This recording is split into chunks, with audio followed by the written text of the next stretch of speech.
So I was watching Cyberpunk Jordan's video he did, and I heard about this from Frank Hill. He sent me a link, and you know, I hear this, and I'm like, who does Ken Penders think he is? You know, I mean, give the guy credit where it's due. I mean, he did write some decent stories. There's no doubt. I mean, Endgame's one of the best stories that came out of Archie Sonic. We can't deny that, but you got to wonder yourself, who does he think he is? Because, this is a man that really just, gets under a lot of people's skin because he is at the forefront, as one of the reasons, if not the main reason, Archie Sonic got canceled. He is at the forefront. And, not a lot of people will ever forgive him for that. Or if they do, they'll just question, like, why? Why did you, make this happen? Or why did you cause the domino effect to occur that had the comic canceled? The point that I'm getting at is, when he settled this lawsuit, with Archie and everything, to where everything had to be rebooted, softly rebooted, retconned, whatever you want to call it. When he settled that, basically he, claimed ownership, if you will, or was given ownership of everything he drew and wrote, when it came to the comic. So he was pretty much a victor in that. But as time has gone on, we have found out that maybe he doesn't really own any of that. That maybe he just was given that based on a bunch of lies. And that over time, karma is going to come back to bite him, which, is a fact. That is an absolute fact. Karma will come back to bite him sooner or later. And I think he knows that. But when it comes to one of the stories he did, which I'll say, I mean, I know people have a difference of opinion on it, but I will say was probably one of the more intriguing stories, interesting stories, that he did, and that being, of course, Mobius 25 years later. Now, we never saw any reprint of Mobius 25 years later. Well, actually, we did. Let me correct myself. We did see it. Later on in a trade, in a graphic novel trade paperback during Ian Flynn's run. But, we didn't see anything, after. Well, actually, we did. We actually saw two of them, I think. One was a continuation of it with Silver showing up and establishing, at the end, the new freedom fighters led by Lara-Su and Sonic. But mostly Lara-Su. But anyway, getting to the point of the video, I heard what Cyberpunk Jordan said.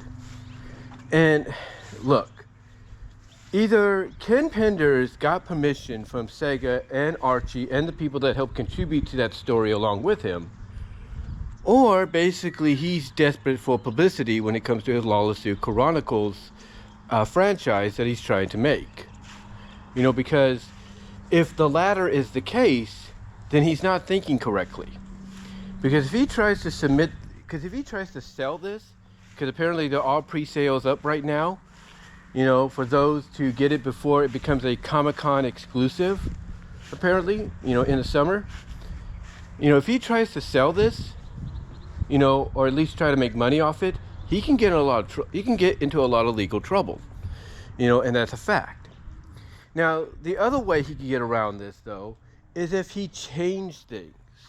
And what I mean by change things is he takes a page out of the playbook of other stories. You see, IDW, they're known for collaborating with other publishers to, re-release stories from previous, runs of the series in other comics. They did this with Transformers, they did this with TMNT, and so on. But, the first time around, sometimes they had to omit stuff because of legal reasons. For example, when it came to them re-releasing Transformers, the Marvel series, they basically had to omit certain characters, like, the symbiote wearing Spider-Man and Circuit Breaker and so on.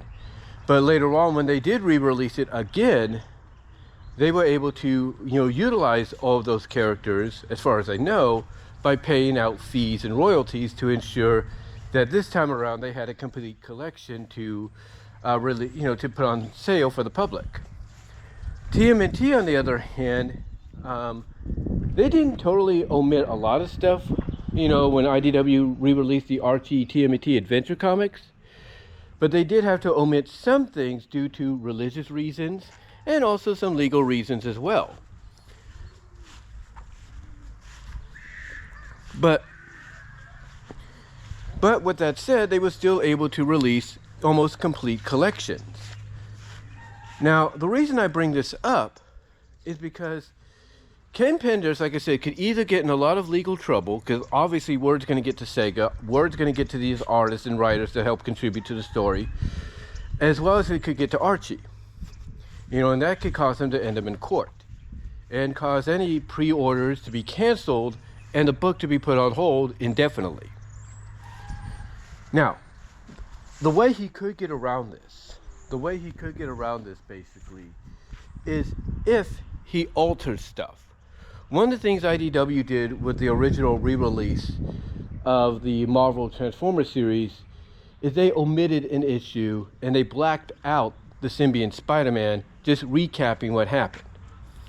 And when it came to the continuation of the Marvel series called Regeneration 1, there was a panel in there that had them basically, I guess you could say showcase Circuit Breaker, but not as she was seen in the Marvel comics, but instead as kind of a blue lightning bolt blur, and that was it.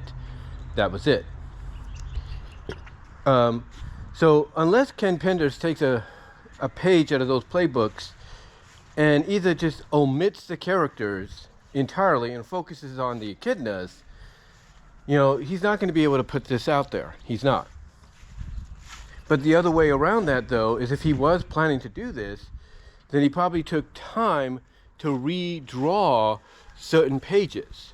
Like, all the other pages will look like, what they were originally, but then you'll have pages that are identical to original ones that look slightly different, with slightly different representations of the characters that were originally in the story. Like, we could see a different version of, we could see a different interpretation of who was supposed to be King Sonic and Queen Sally and so on, and the teenage, Sonya Acorn, and the teenage or preteen Manic Hedgehog, here, in the elder version of Rotor, and here, and this and that.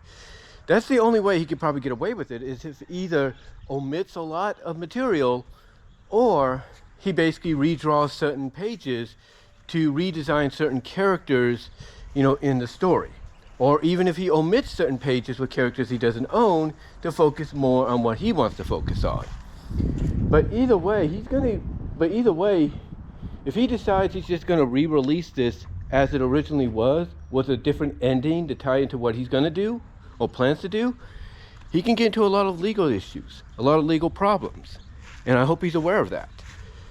I hope he's aware of that, because unless, like I said, he got permission, from Archie and Sega and all these people that helped, this is not a good idea, and it just smells of desperation to get publicity for the Lara-Su Chronicles. That's what it does. That's what it does. But let me know what your take is on this. What are your thoughts on Penders trying to re-release Mobius years later? Do you think he'll succeed?